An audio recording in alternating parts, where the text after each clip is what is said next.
മകൻ അമ്മയ്ക്കൊരു കടലാസ് ചുരുട്ടി നൽകി. അമ്മ ഇത് തുറന്നു നോക്കിയപ്പോൾ ചില കണക്കുകൾ.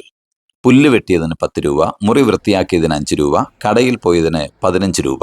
കുറച്ചു കഴിഞ്ഞപ്പോൾ അമ്മയും ഒരു കടലാസ് ചുരുട്ടി അവന് നൽകി. അവൻ തുറന്നു വായിച്ചു. നിന്നെ വയറ്റിൽ ചുമന്നതിന് ഫീസില്ല, കരഞ്ഞപ്പോൾ കൂട്ടിരുന്നതിന് ഫീസില്ല, വിശന്നപ്പോൾ ഇഷ്ടമുള്ള ഭക്ഷണം ഉണ്ടാക്കി നൽകിയതിന് ഫീസില്ല. വായിച്ചു തീരും മുൻപേ അവന്റെ കണ്ണുകൾ നിറഞ്ഞൊഴുകി. താൻ നൽകിയ കടലാസ് തിരിച്ചു വാങ്ങി അവൻ എഴുതി, അമ്മയോടുള്ള കടം വീട്ടാൻ എനിക്കാവില്ല. കണക്കുകൾ സൂക്ഷിച്ചു വയ്ക്കാതെ കയ്യും മെയ്യും മറന്ന് ആരൊക്കെയോ ചെയ്ത കർമ്മങ്ങളുടെ പുണ്യമാണ് ഓരോരുത്തരും അനുഭവിക്കുന്ന സൗഭാഗ്യങ്ങൾ. പ്രതിഫലവും ലാഭവും എല്ലാം കച്ചവടത്തിൽ മാത്രം പ്രസക്തമാകുന്ന കാര്യങ്ങളാണ്. കടപ്പാടിന്റെ കാര്യത്തിൽ ആർക്ക് ആരെ തോൽപ്പിക്കാൻ കഴിയും? വരവ് ചെലവുകൾ തുല്യമാക്കേണ്ടത് സാമ്പത്തിക ശാസ്ത്രത്തിന്റെ ബാലപാഠമാണ്.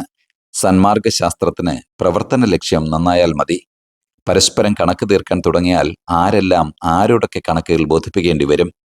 നിലയ്ക്കാതെ ഒഴുകിയ നദിക്കും വെയിലേറ്റ് തണലായ മരത്തിനും സർവ്വവ്യാപിയായ വായുവിനും എന്തിനേയും സ്വീകരിക്കുന്ന മണ്ണിനും എന്ത് പകരം കൊടുക്കും? കടപ്പാടുകളില്ലാതെ ആർക്കും ജീവിക്കാൻ കഴിയില്ല.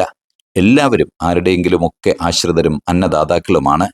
കണക്കുകളുടെ മുറപ്പാടുകൾ സൃഷ്ടിക്കാതിരിക്കുക എന്നതാകും ബന്ധങ്ങളുടെ ഊഷ്മളതയ്ക്ക് അനിവാര്യം.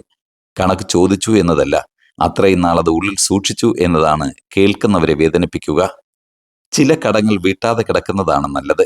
അവയിൽ സ്നേഹത്തിന്റെയും ആത്മാർത്ഥതയുടെയും കരുണയുടെയും നന്മയുടെയും കണികകൾ ശേഷിക്കുന്നുണ്ടാകും. കുറച്ച് കടങ്ങളെങ്കിലും ഒരിക്കലും വീട്ടാൻ കഴിയുന്നതല്ല എന്ന് തിരിച്ചറിയുമ്പോൾ ഹൃദയം കുറെ കൂടി വിനീതമാകും. ചില കടങ്ങൾ നല്ലതാണ്, സ്വയം എളിമപ്പെടാനും നിർമ്മലമാകാനും.